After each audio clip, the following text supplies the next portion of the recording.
Hello guys, so today I wanted to show you this instrument and talk a little bit about it. Sorry, obviously you know what it is, the famous or infamous in some circles, cajon. And I got to say that this instrument is quite sentimental for me because this is when my percussion journey actually started many years back. This was the first proper piece of percussion I owned. This is also the instrument on which I played my first gigs as percussionist, and well, my first video on this channel was also played on a cajon. So yeah, that's pretty big, and I also know that this episode was really being waited for, by some people. So yeah, here you go. Okay, so a word of history. Apparently, the history of a cajon starts sometime on the brink of 18th and 19th century, but possibly earlier, in the, unfortunately, slavery. The African slaves being transported from Africa to the Americas were prohibited to use their own instruments, so they were seeking, something new, something different. This is when many other instruments now considered typically American emerged, cajon being one of them.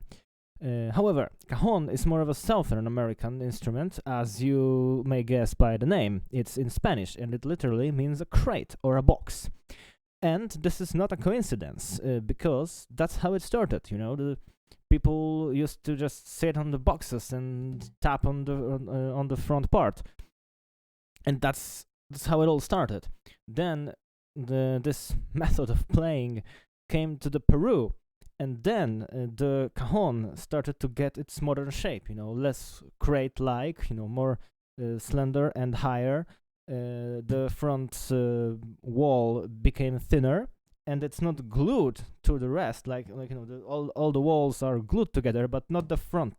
The front wall is screwed, and by tightening or loosening the screws, you can actually tune the cajon.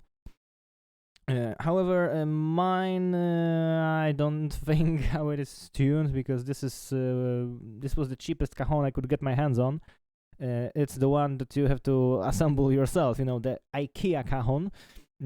So this front slab is just screwed, as I felt it should. So I have no idea how exactly it is tuned, the note or anything. It's just the timbre that I liked. But okay, so that's not the only difference, because also the snare wires or the guitar strings started to being attached to this front wall from the instant. I actually have a snares, but I have mine just on the top part. They go about to this moment. But there are cajons with the strings going through the entire front wall, and apparently that's how it is supposed to be. But like I said, my cajon is pretty cheap. And also, there is a resonant hole in the back. And again, mine is pretty small because that was, to be cut yourself. So I simply didn't really know about the size at the time, and it just stayed like this. But I can work with it. And as you can hear in many of my videos, I don't think it sounds tragically either. In the Peru, in this shape, it was brought back to Spain in the late 19th century, and then it gained popularity in the flamenco music, and through the flamenco, it went for the entire world. And in a modern day, it's basically a drum kit in a box, and I think by my short solo I played at the beginning, you have an idea why. Because you basically have a kick drum here on the bottom or in the middle, and you have a snare here at the top, and you have every sound in between. I usually use this part here, since it is somewhere in between the snare and the kick, as a tom, and I like to play fills in this part. And in modern day, we also have another sort of part of cajon evolution with different add-ons which you can find.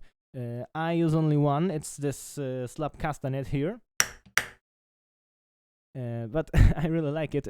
I actually got it just to play a cover of Un Amor a year ago, but since then, well, okay, I never really used it too much, but I got to say that I really like it, and I'm always looking forward whenever there is a place to use it.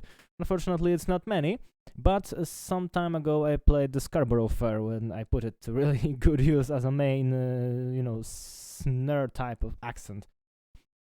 But you can also get jingle slabs, or some shakers I even saw, or some additional snare pads, many different things, which further enhance the possibilities of a cajon. And apparently there are even the entire cajon drum kits when you have a kick pedal, attached to the instrument with reed snares or strings. It's just the box to get this proper kick sound bass.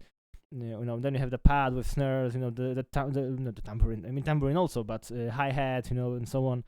So yeah, the cajon can really get wild with this, and this is also why I love it. I'm definitely in the minority of drummers or percussionists who like the cajon, but I really do, mostly because of this. This is a drum kit in a box, and no matter if you play it in a very minimalistic way, which I count myself as doing, because I have only the castagnette, and even though I like it, I rarely use it in a context. And you try to get 100 or 200 even percent, from the instrument itself, or you're expanding this in every possible extension. That's the beauty. You can do anything. This is this is to me like the very point of not only playing the instrument, but of music in general, to get creative, to bend the instruments to your own needs. And I see this being very much present and done with a cajon. And this is basically how I love it. And even though I don't think how much my channel really shows it, but even though it is difficult for me to actually say, what my favorite instrument of the percussion is, I definitely use the cajon the most, even outside of channel, and I really like playing on this. Of course, not every song calls for a cajon. I mean, you can play like a funky or something like that on a cajon, but as you can see, I always try to I play what's in the recording. So if a song calls for congas, I play on congas, etc. But I would lie if I say that I do not enjoy playing on a cajon. I really like it in conjunction with bodhran and some hand percussions, as I, for example, play quite often covers of the Nolwenn Leroy songs. This is really my favorite combos. I even some time ago I even joked that my signature cajon should have like a cut in here in the bass part, and have a bodhran head installed, to get the bodhran bass and the cajon snare, because this is definitely one of my favorite sounds you can get from a cajon here. And I also really like playing with effects. I always try to get this very firm and highly compressed kick out of the bass. So I usually place microphone back in the resonant hole, but it also kind of compensates for this for the small of this hole, because most of the cajons have it way bigger. But anyway, that's to sum up this video, because it's already getting pretty long, although I think it's still on the shorter side of my vlogs. With this, I would like to conclude this video. So now you know the history, more or less how it is constructed, how it is played, and my thoughts on the instruments. So see you next week in a proper cover, and yeah, Katsu calls out.